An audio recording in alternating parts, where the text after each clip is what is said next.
Starting with you, Casey, your sense, the biggest takeaway that you have. I'm going to ask each of you to very succinctly give us, within a minute, your key takeaway. Casey Singh, you start first. Well, I say basically, I would go outside the 83 points. I think the infrastructural alliance which has been built up, both for Africa and for India and Europe, sends a signal, very strong signal to China. So the Chinese are next month celebrating 10th anniversary of their Belt and Road Initiative. Now, the other thing is Ukraine. It's being popularized that it's being alleged that this resolution is not carrying the language of Bali. But I think there are things in this resolution which the Bali resolution didn't have. There is one line saying there should be no threat of use of nuclear weapons. Now, that is something which Russia has been doing over the last 1 year. And there's a reference to the UNGA resolutions which condemn Russia. So you don't have to condemn Russia directly. So as far as the declaration is concerned, 2-3 points in it. One is I will go thematically from how the themes have been added as G20 held the meetings. Paris climate conference brought in climate change. Climate change has been put on the back burner because Trump pulled them out. Trump pulled US out of the Paris conference, and then COVID came. Then with COVID came health on the agenda of the G20. And with Ukraine came food and energy security. So these are different themes which were getting addressed by them. And the most significant, as I said, is the infrastructure alliance, because that sets out a parallel. This is what the Americans have been saying. This is what Quad has been discussing. You can't say that the Chinese are doing something wrong by building up debt in the developing countries, because you haven't put anything on the table. What is your plan? So the plan is one which runs across Africa, one which connects Europe to India. And therefore, as far as the Chinese are concerned, they'll be very worried today, because here is now an alternative model with major contributors, Saudi Arabia, UAE, deep pockets, European countries. Italy just withdrew from BRI. A few weeks back, Italy withdrew from it. So you can see that this is now a parallel plan developed to rival China and therefore, in a sense, contain it. Okay, let me stop you, sir, because, we'll get all our panelists to give opening remarks. You're saying your big takeaway is what is the infrastructure thrust. Presumably, therefore, the India, Middle East, Europe corridor is a major announcement that should be seen as a potential game changer. Now, many would say, and it was said just now by Casey Singh, Ambassador Ashok Kanta, former ambassador to China, that there's a sense that the Chinese, in a way, have been sent a message that the voice of the global south gets stronger, one, and number two, with this infrastructure corridor, potentially you have something to rival the One Belt, One Road initiative. What is for you the biggest takeaway? Rajdeep, for me, the biggest takeaway is that African Union has been inducted as a permanent member of G20, correcting an imbalance in the composition, the grouping. A continent of 1.3 billion people had just one member, South Africa, in the grouping, and now that has been corrected. That also reinforces our voice of Global South, a major theme of our presidency of G20 this time. Number two, the fact that we managed to get an outcome document, leaders' declaration on the first G20 Summit itself, despite a whole lot of apprehensions. I think that's another big plus. At the same time, one has to note the fact that formulation on Ukraine is greatly diluted compared to the Bali language. So Chinese and Russians managed to have their way to a great extent. We received accommodation from our Western friends, from USA, EU, and other European countries that helped in ensuring that we had a consensus document. Third, I think our theme of emerging as a voice, I'll not say the voice of Global South, I think that has been taken forward. There are a number of openings in the leaders' document, a declaration which can be pursued. For instance, digital public infrastructure. That is something which can be utilized moving down the road, or global biofuel alliance, which was launched earlier today. Thirdly, a couple of things which have happened outside G20, joint declaration. One, of course, is very important initiative on India, Middle East, Europe economic corridor. Potentially, it could be a game changer because we were earlier facing a problem in getting connectivity through Pakistan. Chabahar port was proving to be a non-starter.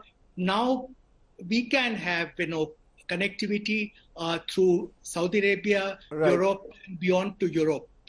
So this is, I think, something, but this is still in the realm of idea. Implementation will be a big challenge. Financial ecological viability. We'll have to learn from some mistakes made by BRI. So it's a little premature to project it as an alternative to BRI. Chinese have already put in more than $1 trillion in BRI. So let's see how it proceeds. But potentially, it's a very important initiative. Okay, so I think, Catherine Hadda, your big takeaway.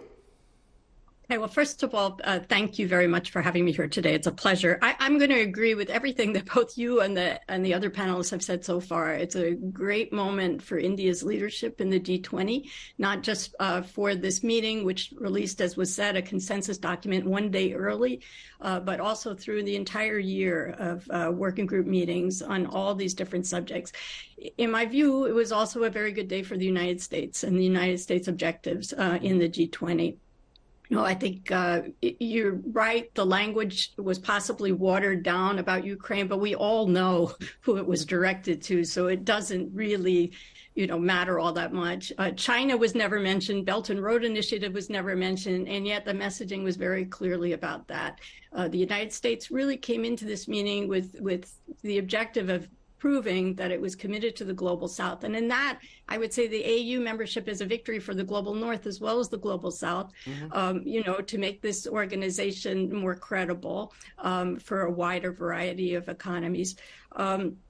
Another objective was to, counter China's malevolent behavior, regionally, globally, and through the Belt and Road Initiative. So, all these initiatives were very important. Our bilateral meeting between the president and Prime Minister Modi built on a very successful visit by the Prime Minister to Washington and shows progress we've already made in a number of areas. But it's also important to point out it was the first meeting since the BRICS Summit. And if you compare the outcomes from this meeting, this session, to the BRICS, it's really remarkable how much more substantive and wide-ranging this is. And I think there's a lot of conjecture why, the leader of China didn't attend, but I think it's because he couldn't control the narrative. He couldn't claim to the mantle of representing the global south in the way that India can in this moment. And the way this organization can. So I think it was successful, for both our countries. Lastly, I would point out the very ambitious, corridor idea from India through the Middle East, through Europe. Yes, it counters the Belt and Road Initiative. And I want to point out 3 of the signatories are BRICS members, including 2 of the newest members. So again, a significant moment, I think, for both our countries.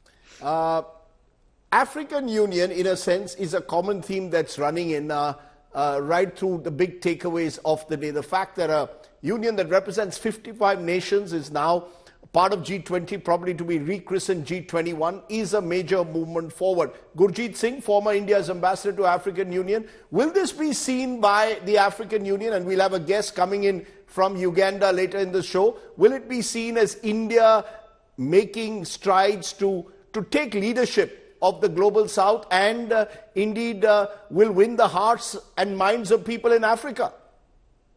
So, we already have the hearts and minds of the people in Africa. And this is something that they approached us to do because they knew India is the one who could do this. So I think this is a reflection of India's empathy with Africa. And I'm today, as a former ambassador to the AU, I am extremely happy. But India's day today, perhaps one of the biggest days for Indian diplomacy, is full of empathy for the global south and the people of the world. It is full of courage for having the courage to amend the membership of the G20 when nobody ever tinkered with it. To have a declaration on day one when people thought you will not even get it at the end of the summit. and finally emerging as a great consensus builder, rising above states and going to a wider human narrative and saying this is the way the world should go, not through big power rivalry, and convincing everybody to come along. I think this is truly a great day for Indian diplomacy. Now, you have talked about the big infrastructure plan. So we have heard of the big gateway, the Build Back Better, the I2U2, the India-EU connectivity, but we never had a project. Today, we have a project. So that is by itself a big game. How we will do it, how we will marry procurement policies, what role will India play in it, all that is open. But I think this is a big step forward.